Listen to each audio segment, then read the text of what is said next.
The envelope arrived on a Thursday afternoon, just as I was sorting through a small pile of mail that had been slowly building up over the week.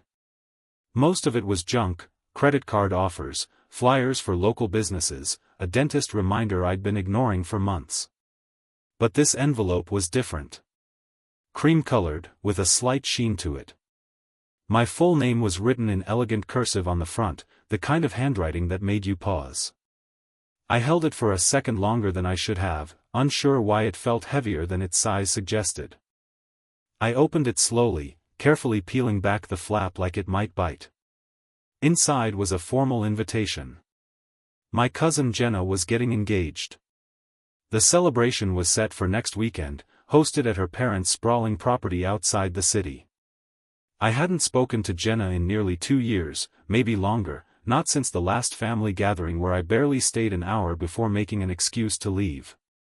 The details of the party were printed in gold on thick cardstock. There was a schedule, a dress code, even a list of nearby accommodations. And near the bottom, that cursed line, RSVP by Monday, +1 welcome. I stared at those 2 words, +1. The way they sat on the card, casual and well-meaning, like a gentle assumption that I had someone. That I would bring someone. I set the invitation down and leaned against the kitchen counter, suddenly aware of the silence that filled my apartment. The refrigerator hummed faintly. Outside, the wind shifted the blinds. But inside, there was only the sound of my breath and the dull echo of memories pushing forward. Family events were never easy. Not since I came out. Not since I stopped trying to explain myself. In the beginning, there were attempts to support me, forced smiles, awkward questions, words like, "We still love you," that never quite landed where they were supposed to. Then came the distance. Some stopped calling altogether. Others tried too hard, asking invasive questions disguised as interest. At every gathering, I became the unspoken challenge, the adjustment they couldn't quite make. No one said it outright, but I felt it. In the way conversations quieted when I walked in. In the way eyes darted around when I mentioned my life in the city. In the way they never asked if I was happy, only if I was still single. The thought of walking into that house again, surrounded by people who thought they knew me but never really tried to understand, made my stomach knot.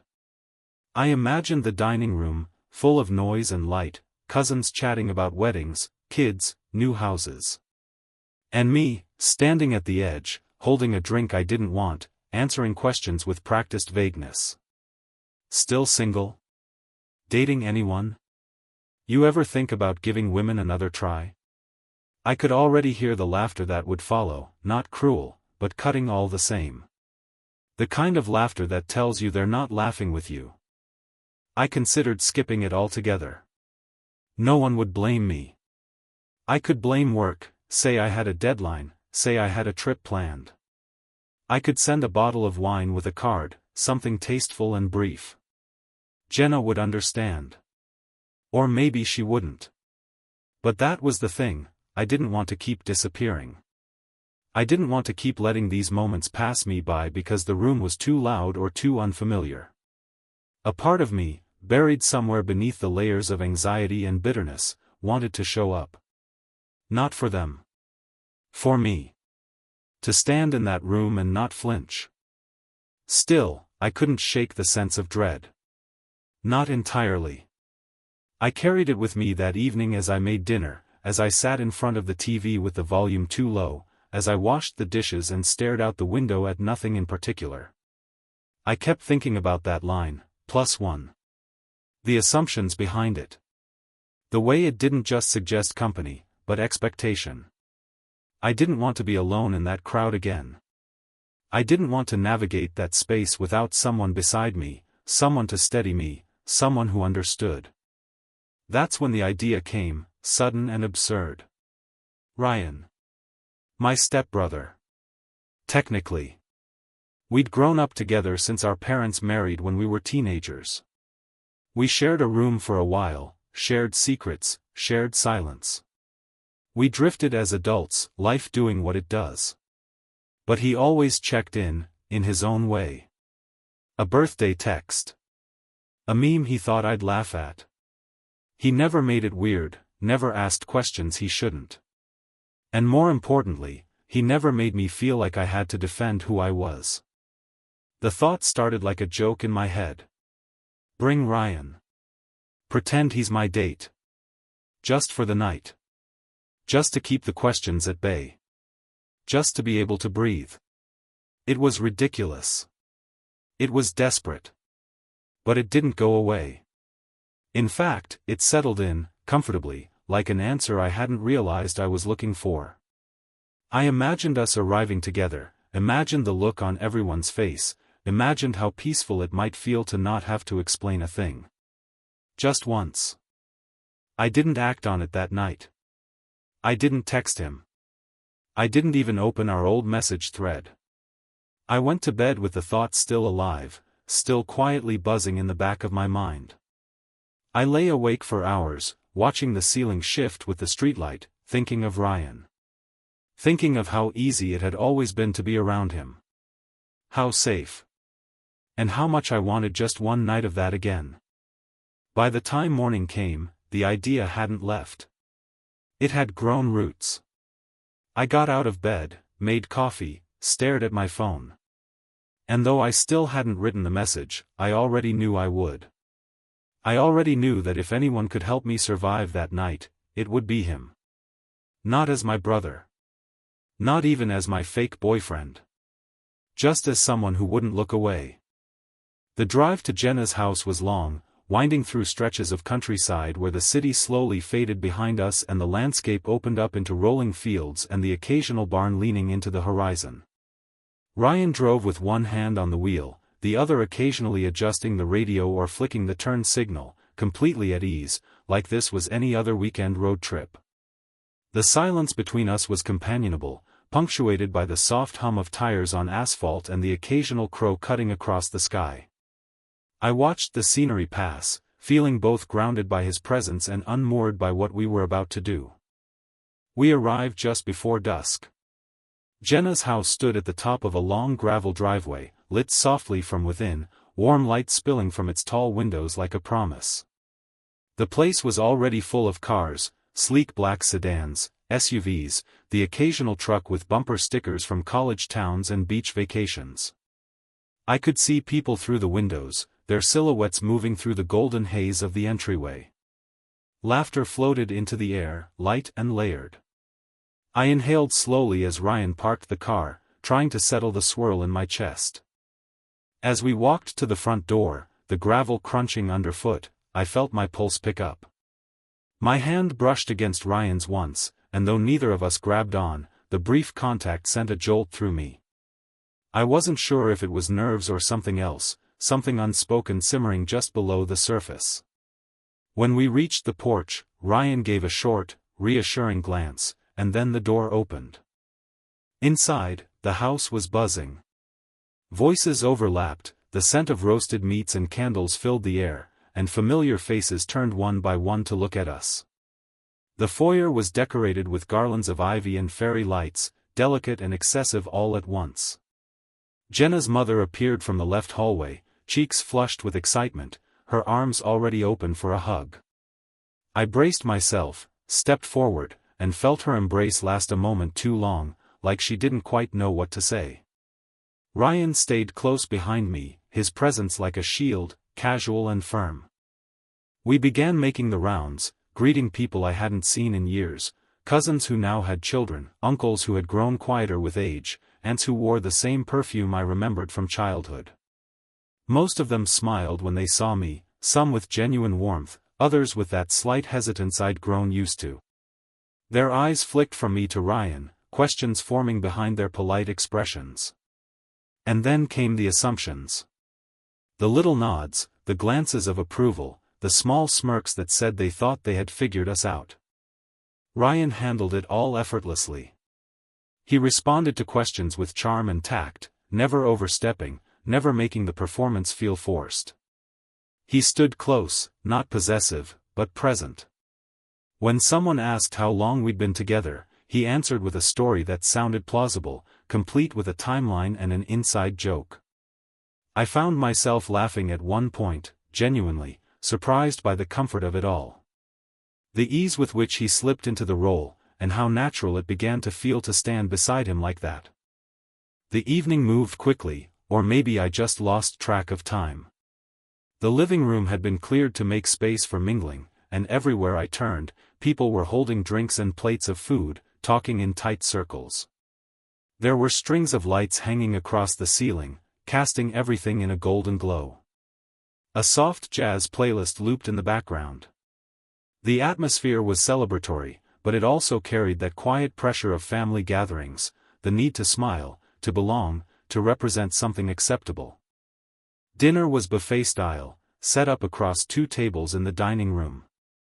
Roasted chicken, grilled vegetables, bread baskets, cheeses, and desserts lined the surfaces. Ryan and I filled our plates and found a small spot near the fireplace, slightly apart from the main group. As we ate, I noticed how my hand kept brushing his on the armrest. Neither of us moved it. It felt intentional. Or maybe it was just me, imagining weight where there was none. But I couldn't help the way my thoughts looped, how I kept noticing the details of his face when he laughed, or how his voice dropped lower when he leaned in to speak. More family members approached us as the night wore on, asking questions, sharing stories, probing gently into our fabricated life. I was surprised at how good Ryan was at it, how he never hesitated, how he built on my words seamlessly, like we had actually practiced.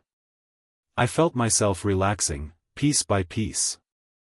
The tension in my shoulders slowly eased. The usual feeling of being exposed and judged was still there, but dulled, softened by his nearness. It was like walking through a storm with a coat zipped up tight. I was still in it, but I wasn't being battered by the wind anymore. At one point, someone put on a playlist of classic love songs, and couples began to drift into the cleared space in the living room, slow dancing and swaying to the music. I stood off to the side, pretending to sip my drink, watching them. Ryan stood next to me, silent. Our arms were almost touching, and I could feel the heat radiating off him. The light hit his profile just right, making his features look sharper, more defined. I caught myself staring and looked away quickly, heart knocking in my chest. It was strange, realizing how easy it was to fall into this fantasy. To let my mind wander into the what-ifs, the impossible scenarios. I reminded myself that this wasn't real. That we were here to keep the peace, to shield me from questions and assumptions, not to create new ones between us. But even as I told myself that, I knew something had shifted.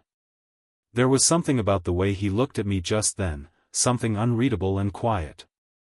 I couldn't name it, but I felt it deep in my stomach. As the night drew on and the guests began to settle into their post-dinner conversations, we excused ourselves and made our way upstairs. The room assigned to us was at the end of the hallway, tucked away from the rest of the house. It was modest but warm, with a queen-sized bed, a small window overlooking the garden, and a dresser with a flickering candle set on top. I closed the door behind us and leaned against it for a moment, breathing in the silence. Ryan tossed his jacket onto the chair and sat on the edge of the bed, kicking off his shoes. I stood still for a few more seconds, trying to process the emotions churning inside me. It wasn't just relief. It wasn't just gratitude. It was something more. Something I wasn't prepared to face. I turned away, began to unpack slowly, focusing on the smallest tasks, folding a shirt, checking my phone, pretending to be distracted. But my mind kept returning to him, to the way he had been all evening. To the way I had felt standing next to him in front of everyone.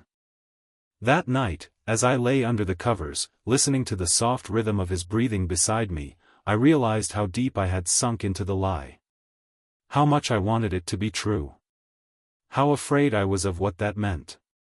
I turned toward the wall, eyes wide open, heart too loud in the dark. I knew I wouldn't sleep. I also knew I wouldn't forget this night.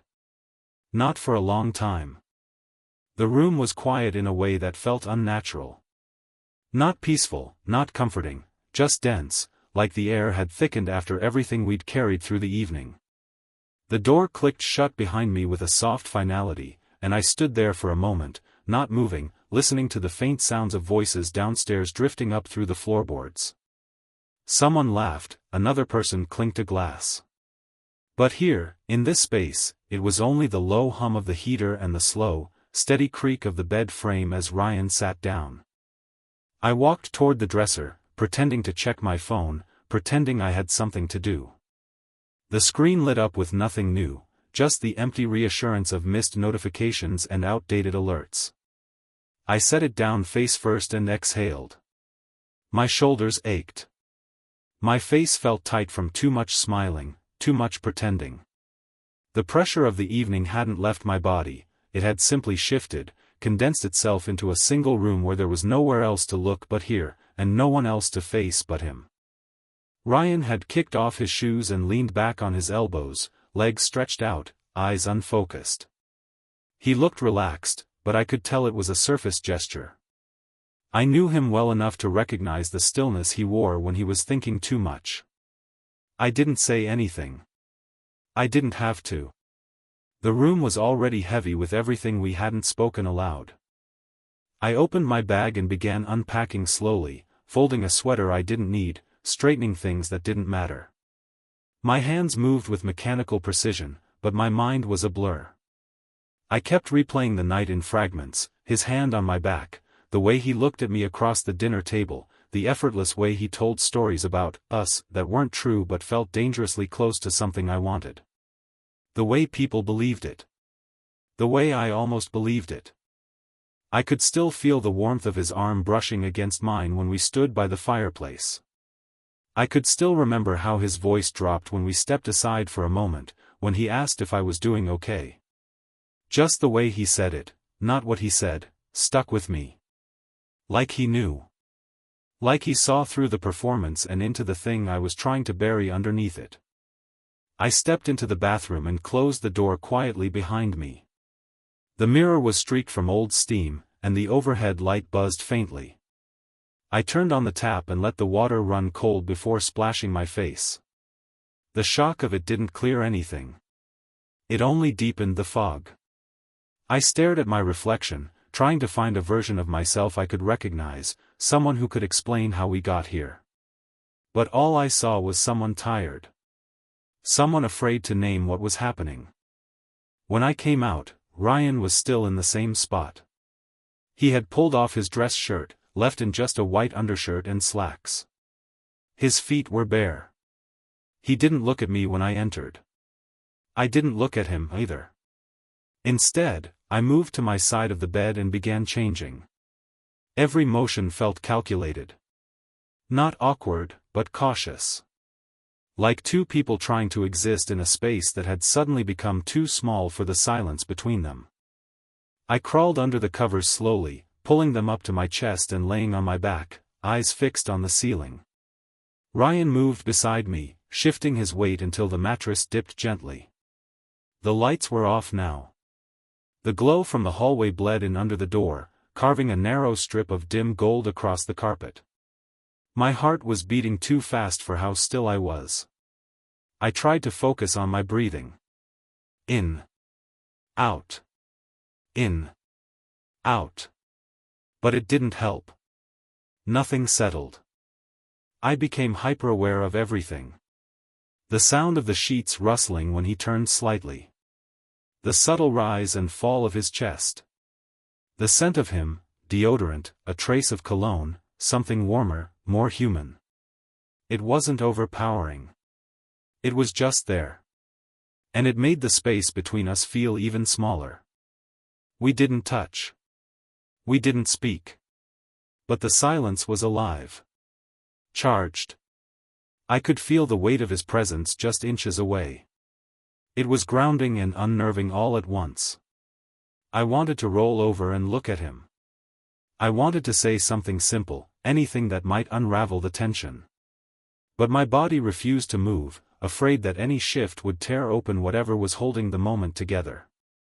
I thought about reaching out. Just a hand, just a word. But the fear held me. Not fear of rejection. Fear of truth. Because if I reached out and he didn't pull away, everything would change. And if he did, it would all fall apart. The unspoken agreement we'd held so tightly, that this was all pretend, that we were safe in the roles we'd created, would vanish. I closed my eyes tightly, trying to will sleep to come, to blot out the noise in my head. But sleep didn't come. Instead, I lay there in the dark, next to someone who wasn't supposed to matter this much, feeling like every breath I took drew me closer to something I couldn't name and farther from the version of myself I thought I'd brought here. I remembered the way he looked at me when we walked through the front door. The quiet nod he gave when he saw me hesitate. The steadiness in his presence. And I hated how much it meant to me.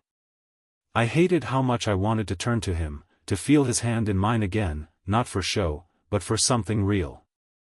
Eventually, his breathing slowed. He was asleep, or pretending well enough to make me believe it. I stayed still, eyes open in the dark, listening. Listening to him. Listening to myself. Listening to the space between us, filled with questions neither of us had asked. And in that silence, I finally admitted it, not out loud, not even fully to myself, but somewhere deeper. I didn't want this to be a performance anymore. Not just for tonight. Not just for them. I wanted more. And that terrified me. Because now, it wasn't about pretending to be something we weren't. It was about the possibility that we already were. The next morning arrived with a strange stillness, the kind that feels like the pause between two separate lives. Light filtered in through the thin curtains, painting the room in soft golds and dusty blues. I lay awake long before I dared to move, eyes fixed on the ceiling, the weight of the night still pressed into my chest. Ryan was beside me, turned away, his breathing slow and even. I couldn't tell if he was asleep or just pretending, but I didn't ask. I didn't want to break the fragile silence that seemed to hold us both in place. Eventually I got up and moved quietly through the motions of getting dressed, brushing my teeth, folding clothes I hadn't worn.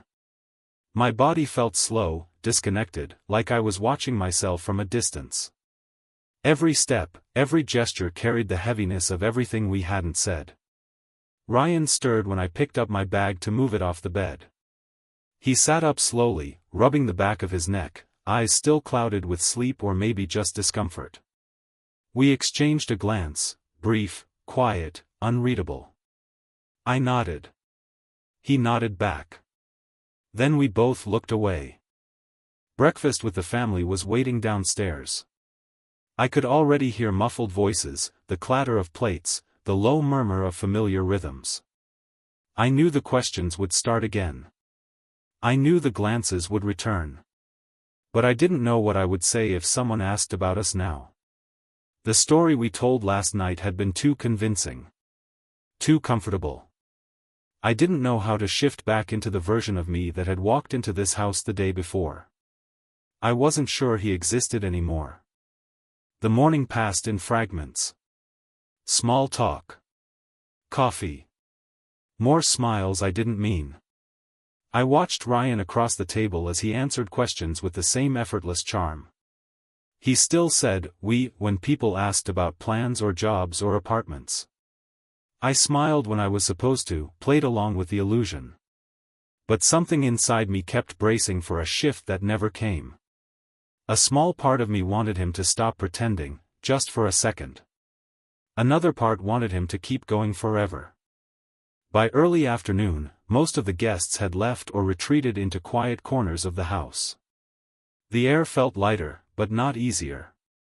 A soft breeze passed through the open windows, fluttering the curtains like ghostly reminders of the previous night. Ryan suggested we go for a walk, and I agreed without thinking. I needed space. I needed silence that didn't feel so claustrophobic. We stepped outside, following a narrow trail that wound through the property and disappeared into a line of trees. The sky was pale blue, streaked with thin clouds. The grass brushed against our ankles as we walked, and the scent of pine and distant wood smoke hung in the air. Neither of us spoke. The only sounds were our footsteps on the dirt path and the occasional chirp of birds in the branches above.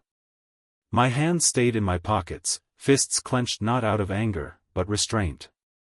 I was afraid that if I let them out, they might reach for something I wasn't ready to hold. We walked for a long time without speaking, our pace slow, rhythm matched without trying.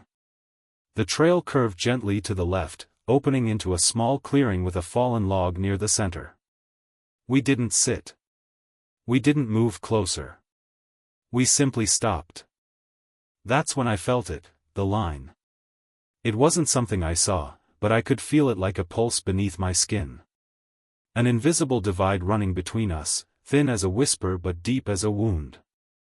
On one side was everything we'd pretended. The version of us that had existed only because we said it did. On the other was everything I had tried not to admit. The way I looked at him when he wasn't watching. The way his laugh settled in my chest longer than it should have. The way I had memorized the shape of his presence beside me in bed. I looked at him, and for the first time, I let myself look fully. He was standing with his hands at his sides, eyes slightly narrowed like he was trying to read something too far away. I wondered if he felt it too, the line. I wondered if he'd noticed how hard I was trying not to cross it. I wanted to ask. I wanted to say something. But every word I could think of felt like a trap. We stood like that for a while, just breathing. Just existing in the moment where everything had shifted and nothing had been acknowledged.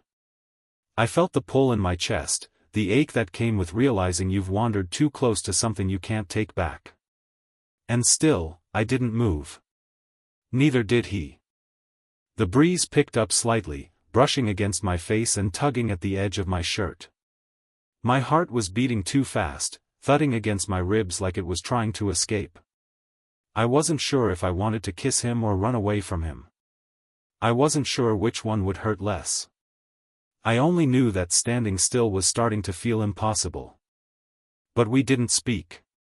We didn't touch. We didn't cross it, not yet. The line remained between us, drawn in silence, suspended in that open field like an answer neither of us could bear to voice. Eventually, Ryan turned slightly and looked toward the trail. I followed his gaze, and slowly we began walking again, back toward the house, back toward the life that waited with polite smiles and safe distances. But the line we had stood on was still there, now behind us, etched into memory. And I knew, we had reached the edge of something. And we hadn't fallen. Not yet. But the ground was crumbling, and I wasn't sure how long we could keep pretending we didn't feel it. The house was quieter by evening. Most of the guests had either left or disappeared into rooms, and the energy that had filled every hallway earlier now settled into a kind of gentle hush. The lights were softer, the air cooler. I moved through the space as if in a dream, touching familiar walls, nodding at familiar faces, but not really present. Something in me had shifted earlier that day in the clearing, and I hadn't figured out how to put myself back together. I returned to our room first. The door creaked open to reveal the same carefully made bed, the same suitcase half unpacked, the same candle flickering faintly on the dresser. Nothing had changed in the space, but everything had changed in me. I stood in the doorway for a moment, unsure of what to do with my body. I was restless. I was too full. I was terrified. I crossed the room and sat on the edge of the bed, pressing my palms against my knees, trying to breathe evenly. My thoughts wouldn't slow down. They looped in circles, snapshots of the weekend, fragments of words that were never said, images of Ryan's face in half-light. The door opened gently behind me. I didn't have to turn to know it was him. His presence filled the room differently now. It had weight. Texture. He moved without speaking, placing something on the dresser, a phone, maybe, or keys, and then sank into the chair near the window. The sound of the springs giving under his weight made me flinch slightly, but I didn't move. I couldn't. The space between us was quiet, but dense with tension. A line had been crossed, or maybe just grazed, and neither of us had acknowledged it out loud. But we both felt it. It lingered in the corners of the room like a fog. I stood up and walked to the bathroom. The mirror reflected a version of me I barely recognized. My skin looked pale, eyes hollow. I turned on the tap and splashed water on my face, not because I needed to, but because it gave me something to do. I stared at my reflection for a long time, searching for something stable, something real. But the person in the mirror didn't look steady. He looked like someone standing at the edge of something he didn't understand. When I returned, Ryan was still in the chair, head tilted back, eyes closed. His arms rested loosely on the armrests, and he looked peaceful. Or maybe resigned. I sat on the bed again, this time closer to the center, my body angled toward him slightly. The silence between us had stretched so far that it began to feel like its own language. I knew we were both thinking the same thing. I could feel it in my chest like a storm waiting to break. I watched him for a while, watching the way his chest rose and fell, the way his fingers tapped once against the fabric of the chair. There was something vulnerable about him in that moment, something that made me ache. I didn't want to feel that. I didn't want to want him. But I did. Not because we had planned this. Not because we had spent the weekend pretending. But because somewhere in the pretending, something true had taken root. And now it was impossible to ignore. I stood up again, slowly this time, walked to the window and looked out. The night was dark and still. A few porch lights glowed faintly in the distance. Crickets sang somewhere in the bushes. The sky above was scattered with stars I couldn't name. It felt like the kind of night that holds a secret. The kind of night that demands a choice. When I turned back around, Ryan was looking at me. His gaze wasn't searching. It wasn't uncertain. It was quiet, steady, almost like he'd been waiting for me to look. I held his eyes for longer than I meant to. Neither of us said anything, but everything in the room shifted in that moment. The silence wasn't about distance anymore. It was about recognition. The kind that only comes when you've run out of ways to pretend. I walked toward him, not quickly, not dramatically, just one slow step after another, like I was approaching something sacred. He didn't move. His eyes stayed on me the entire time. When I reached him, I didn't speak. I just stood there, barely breathing, the heat of my pulse roaring in my ears. I didn't know what I was waiting for. Permission? A sign? Maybe just a moment where it would be okay to stop holding back. Then I knelt in front of him. My hands rested on my thighs, and for a second, all I could hear was my own breath. I looked up into his face and felt something break open inside me. Not with drama. Not with fear. But with clarity. I had reached the edge. The point of no return. And I didn't want to go back. He reached out and touched my face. Gently. His palm was warm, his thumb brushing across my cheek like it belonged there. My eyes closed for a second, not from fear, but from the sheer relief of being touched like that. With care. With understanding. When I opened them, he was still there, still looking at me like I mattered. I rose slowly, never taking my eyes off him. He stood too, and for a moment we just stood there, inches apart, the air between us thick with possibility. I didn't think. I didn't hesitate. I leaned in and let my forehead rest against his, and in that moment, the world went quiet. There was no audience. No family downstairs. No story we had to sell. Just the truth. Just us. Just this moment. When our lips met, it wasn't sudden or urgent. It was slow. Careful. Like we were learning a new language one syllable at a time. The kiss deepened, not because we pushed it, but because it asked for more. Our bodies moved together without resistance, drawn not by lust, but by something softer, more dangerous. Something real. We didn't speak. There was nothing to say. Every movement, every breath, every brush of skin against skin said more than words could. The boundary we'd tiptoed around all weekend was gone now. Erased. Rewritten. Later, when we lay together under the covers, the silence returned, but it was different. It wasn't full of fear anymore. It wasn't full of questions. It just was. And in that quiet, I knew that I had crossed the threshold. That we both had. There was no going back. And for the first time, I didn't want to. The morning light poured into the room like a soft, persistent truth, slipping between the gaps in the curtains and settling over everything it touched.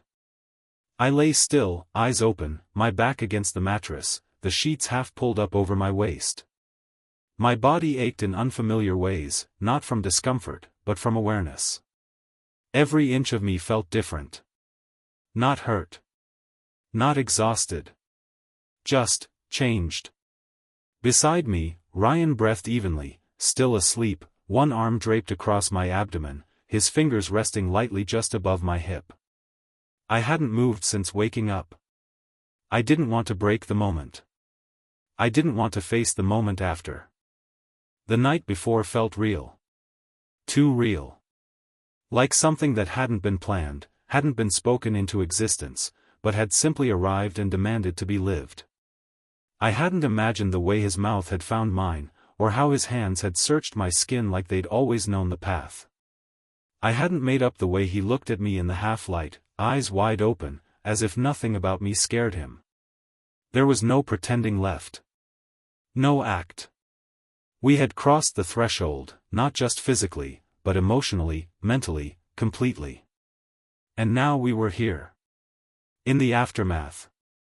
I watched the ceiling for a long time, tracing the faint shadows from the window blinds, listening to the subtle hum of the world waking up outside. Somewhere in the distance, I could hear birds calling from the trees, a car engine starting, the faint buzz of life beginning again. But in the room, everything remained still. Suspended. Like we existed in a different version of time. One where the rules had changed. Eventually, Ryan stirred beside me.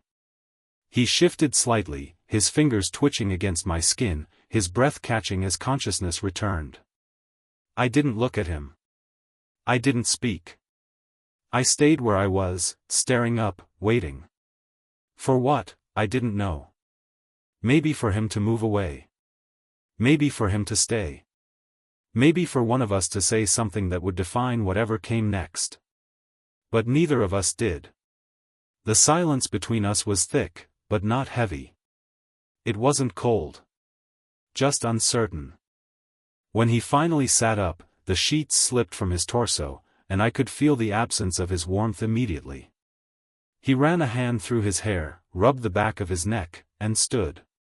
The floor creaked under his weight. He crossed the room, picked up his shirt from the chair, and pulled it over his head in one practiced movement. I watched all of this from the bed, unmoving, silent, my heart doing quiet somersaults inside my chest. There was a strange comfort in the simplicity of it. The way his body moved with calm. The way he didn't rush. But there was also a growing pit in my stomach, a cold realization that the world outside this room didn't care about what had happened inside of it. That the moment we stepped out, the magic would dissolve, and reality would resume its usual script. I didn't know what version of ourselves we would return to. I eventually got up too, slowly, deliberately, every movement deliberate and cautious. I gathered my clothes, dressed piece by piece, not looking at him, not avoiding him either. It felt like we were both caught in the same quiet limbo, uncertain of which step to take first. Not out of regret, not even shame. Just uncertainty. We had rewritten something fundamental between us, and now we were left to figure out what story came next. We didn't speak as we packed. The room fell into the kind of silence that follows something holy, or maybe something doomed. I couldn't tell which.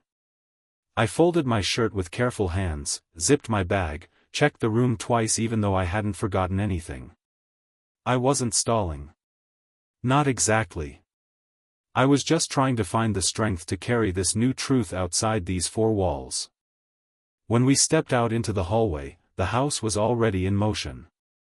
Distant voices echoed from the kitchen, someone dragged a suitcase down the stairs, a dog barked outside. The world had continued without pause. No one knew that something had shifted so drastically in the room we left behind. No one saw the way my fingers almost brushed his as we walked side by side down the hallway. Almost. We said our goodbyes quickly. No one lingered. No one looked closely enough to notice anything different. I hugged Jenna. I smiled for one last photo. I thanked her parents for the invitation. Ryan stood beside me the entire time, calm, composed, casual. Just like before. But everything had changed. And only we knew it. The drive back was quiet. The road stretched ahead of us like a long ribbon of stillness. I watched the scenery blur past my window, fields, gas stations, empty roads, telephone wires.